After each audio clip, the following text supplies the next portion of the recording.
Muy bien, amigo. Estamos otra vez juntos y en este estudio veremos el peligro de confundir el verdadero reavivamiento con un simple estado de éxtasis emocional.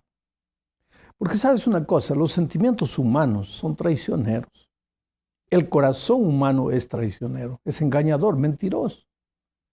Ya lo dice Jeremías y lo confirma la realidad. Salomón también afirma que hay camino que al hombre le parece derecho, pero su fin es la muerte. Yo creo que los sentimientos son parte de la estructura humana y son importantes. Los hombres no somos robots sin sentimientos. El peligro está en darle demasiada importancia a las emociones, olvidándonos que la verdadera evidencia del reavivamiento no son los sentimientos, es la obediencia, es la fidelidad a Dios y a sus principios. Veamos, por ejemplo, la experiencia de Pedro antes de la cruz. Pedro era un hombre pura emoción, el primero en hablar, el primero en tomar la iniciativa para cualquier cosa. Como aquella noche en el mar de Galilea cuando Jesús le dijo que, él le dijo a Jesús que quería andar también sobre las aguas. Pedro era el primero en hacer, como cuando sacó la espada y cortó la oreja de un soldado. En fin, Pedro siempre con las emociones a flor de piel. Pero y en la hora de la decisión, en la hora que realmente era necesario ser fiel, ahí se mostró cobarde, medroso. No tuvo el valor de aceptar que era discípulo de Jesús. Lo negó 3 veces. Más adelante vemos a Pedro después de la cruz, a la orilla del mar, cuando Jesús apareció y le dijo, apacienta mis ovejas. Allí vemos a un Pedro tímido, indigno, sintiéndose incapaz de aceptar la misión, avergonzado por no haber sido fiel, por haber negado a su maestro. Pero enseguida encontramos a Pedro después de recibir el Espíritu Santo. Ese es otro Pedro completamente transformado, un hombre completamente diferente, porque delante de los fariseos que lo amenazan, él ya no es más el medroso que huye. Mira lo que dice Hechos capítulo 5, versículos 19 al 32. Respondiendo Pedro y los apóstoles dijeron, es necesario obedecer a Dios antes que a los hombres. El Dios de nuestros padres levantó a Jesús, a quien vosotros matasteis colgándole en un madero. A este Dios ha exaltado con su diestra por príncipe y salvador, para dar a Israel arrepentimiento y perdón de pecados.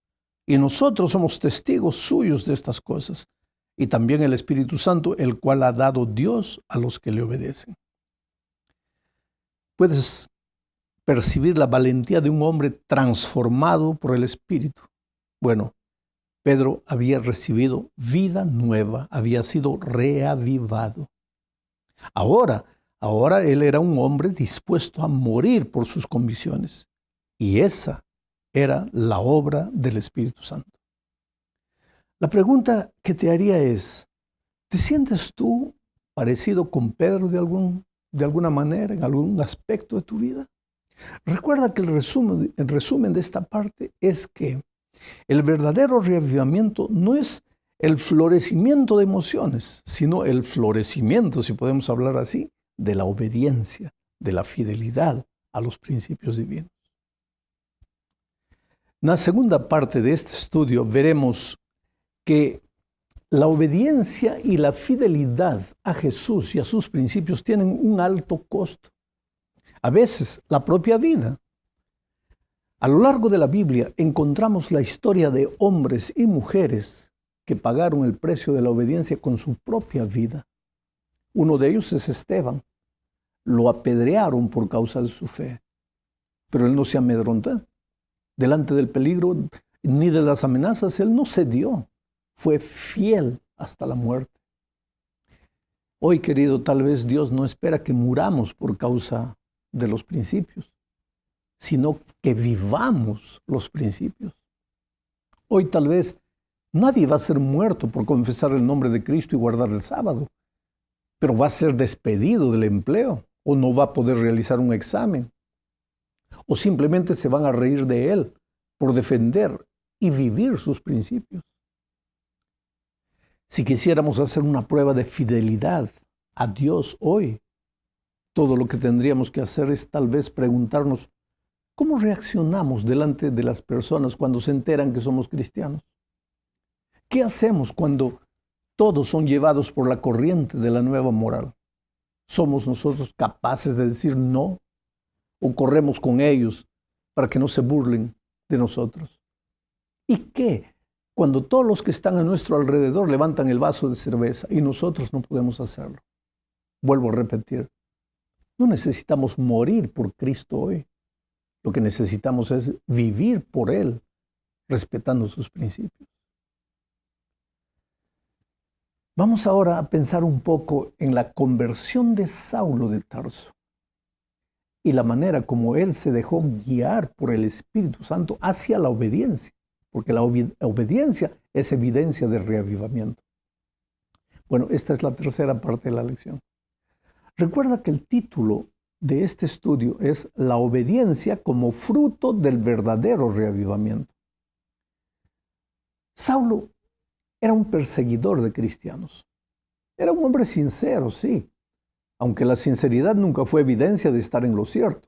Yo puedo estar sinceramente equivocado. La sinceridad no me salva. Y por otro lado, la sinceridad acaba en el momento en que me confronto con la verdad. Bueno, Saulo era sincero, pero esa sinceridad acabó cuando se encontró con Jesús en el camino de Damasco. Aquel encuentro fue dramático. Creo que a todos nos gustaría tener una experiencia de conversión como la de Saulo. Saulo cayó por tierra en medio de la oscuridad y el Señor le dijo que él no estaba persiguiendo, no estaba persiguiendo un bando de fanáticos como pensaba. Estaba persiguiendo al propio Señor Jesucristo. Ese fue el comienzo de todo. Aquella noche no solo cambió la vida de Saulo, cambió también la historia del mundo. El cristianismo ganaría a un hombre corajudo y valiente que llevaría el evangelio a los gentiles.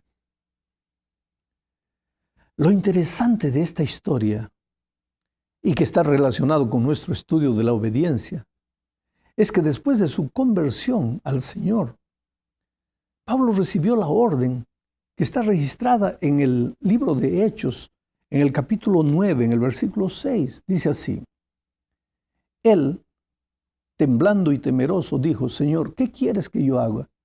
Y el Señor le dijo: levántate y entra en la ciudad y se te dirá lo que debes hacer. ¿Quién le diría a Saulo lo que debería hacer? ¿Y por qué no se lo dijo el propio Señor Jesucristo personalmente? Aquí hay algo serio en lo que debemos pensar.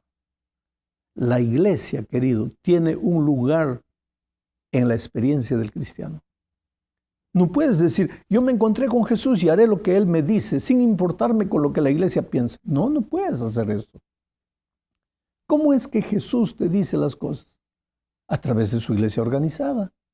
Levántate, entra en la ciudad y se te dirá lo que debes hacer, le dijo Jesús a Saulo. Bueno, al mismo tiempo, Dios se reveló a Ananías y le dijo que fuese a una cierta calle en Damasco y que allí encontraría a Saulo orando. Si lees bien la historia, vas a darte cuenta que Ananías argumenta con Dios. Le dice que no irá porque conoce bien a Saulo y sabe que él es un perseguidor de cristianos. Pero finalmente Ananías también se rinde al Espíritu y obedece, porque todo verdadero reavivamiento nace con el Espíritu y lleva a la obediencia. En aquellos tiempos, Saulo, cuanto a Ananías y la iglesia, eran obedientes a la voz del Espíritu. Hablemos ahora de la importancia de obedecer a la voz del Espíritu Santo. Veamos lo que está escrito aquí en Juan capítulo 12, versículos 35 y 36. Dice así: Entonces Jesús les dijo: aún por un poco está la luz entre vosotros. Andad entre tanto que tenéis la luz, para que no os sorprendan las tinieblas, porque el que anda en tinieblas no sabe a dónde va. Entre tanto que tenéis la luz, creed en la luz, para que seáis hijos de la luz. Mira, querido, el Espíritu habla, llama, clama. A veces lo hace hasta con gemidos indecibles. El Espíritu toca el corazón constantemente. Lo que más desea el Espíritu es guiar a los hijos de Dios, mostrarles el sendero, enseñarles el camino en que deben andar. Esa es la luz de la que Juan habla. Él dice, andemos en la luz, o sea, en el Espíritu, mientras la luz está con nosotros. Es decir, obedece al Espíritu mientras el Espíritu te habla, porque si no lo haces, llegará el día en que te endurecerás tanto que no oirás más la voz del Espíritu. Y ese es un riesgo terrible que todos nosotros corremos. Nuestro estudio presenta el ejemplo de Pablo y Agripa. Desde el mismo momento en que se encontró con Jesús, Pablo fue obediente a la voz del Espíritu. Ya lo vimos. Obedeció cuando la voz de Dios le dijo, ve a la ciudad y allí te será dicho lo que tienes que hacer. Obedeció cuando el Espíritu le dijo, pasa a Macedonia y ayúdanos. Obedeció en medio de las dificultades y persecuciones, a despecho de su vida, sin temor, sin miedo. En el discurso que le dio al rey Agripa, por ejemplo, le dijo lo que está registrado aquí en Hechos capítulo 26, versículos 19 al 21.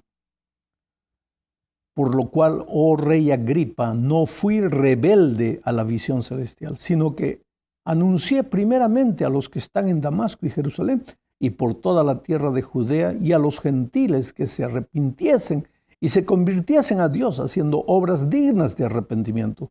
Por causa de esto, los judíos, prendiéndome en el templo, intentaron matarme. ¿Te das cuenta? No fui rebelde a la visión celestial. Ese es el secreto de una vida poderosa, oír la voz del Espíritu. No ser rebelde a la voz de Dios, aunque por causa de eso te quieran matar. Ahora, en contraste con esa actitud de obediencia de parte de Pablo a la voz del Espíritu, mira la respuesta del rey. Está en Hechos, en el capítulo 26 que estamos leyendo, en el versículo 28, dice así. Entonces Agripa dijo a Pablo, por poco me persuades a ser cristiano. Qué triste respuesta. El Espíritu te llama, pero te quedas en el valle de la indecisión. No obedeces. Oyes la voz, pero no le haces caso. Te endureces y te encaminas hacia el pecado contra el Espíritu Santo. Esto es terrible. La última parte de este estudio nos lleva a pensar en la vida de Cristo y su sumisión al Espíritu Santo. Jesús, querido, fue engendrado por el Espíritu. Por ocasión de su bautismo, el Espíritu apareció en forma de paloma. Enseguida fue llevado al desierto por el Espíritu. Lucas relata pedazos de la vida de Jesús de la siguiente manera. Mira, aquí en el Evangelio según San Lucas, capítulo 4, los versículos 1, 14 y después del 16 al 18 dice, Jesús, lleno del Espíritu Santo, volvió al Jordán y fue llevado por el Espíritu al desierto. Y Jesús volvió en el poder del Espíritu a Galilea y se difundió su fama por toda la tierra de alrededor. Vino a Nazaret, donde se había criado, y en el día de reposo entró en la sinagoga conforme a su costumbre y se levantó a leer y se le dio el libro del profeta Isaías y habiendo abierto el libro halló el lugar donde estaba escrito: el Espíritu del Señor está sobre mí, por cuanto me ha ungido para dar buenas nuevas a los pobres, me ha enviado a sanar a los quebrantados de corazón, a pregonar libertad a los cautivos y vista a los ciegos, a poner en libertad a los oprimidos. No sé si has observado la lectura del texto. La vida de Jesús fue una vida llena del Espíritu. Y como resultado de eso, fue una vida de obediencia, porque el Espíritu te lleva a la obediencia. Nosotros como seres humanos solo tenemos dos caminos. o somos hijos de la carne o somos hijos del Espíritu.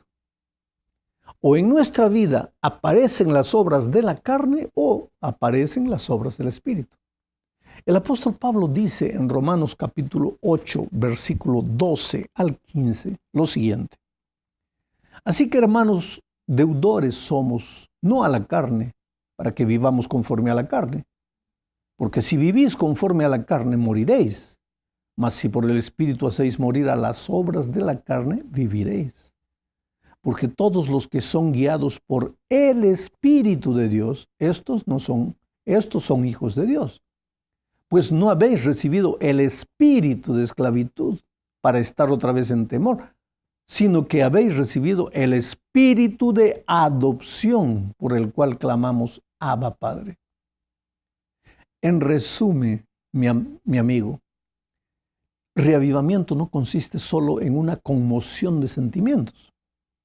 No es porque la iglesia pasa una noche entera cantando emocionada que está pasando por una experiencia de reavivamiento. Puede ser que sí, pero la verdadera prueba del reavivamiento es la obediencia. ¿Qué cambios suceden? ¿Actitudes son revisadas? ¿Hay un cambio de dirección en la ruta de mediocridad espiritual que estamos viviendo? Y vuelvo a repetir lo que ya dije tantas veces hasta aquí. No se trata de mirar a los otros, cuidado, sino de mirarme a mí. ¿Qué sucede en mi vida? ¿Qué cosas necesito cambiar? ¿O estoy contento y satisfecho con el actual estado espiritual de mi vida? ¿Hasta qué punto soy sensible a la voz del Espíritu Santo? ¿La oigo cuando me habla o hago oídos sordos a su voz? Querido, estas son preguntas que solo yo puedo responder para mí, pero tú también las puedes responder para ti. Dios te bendiga.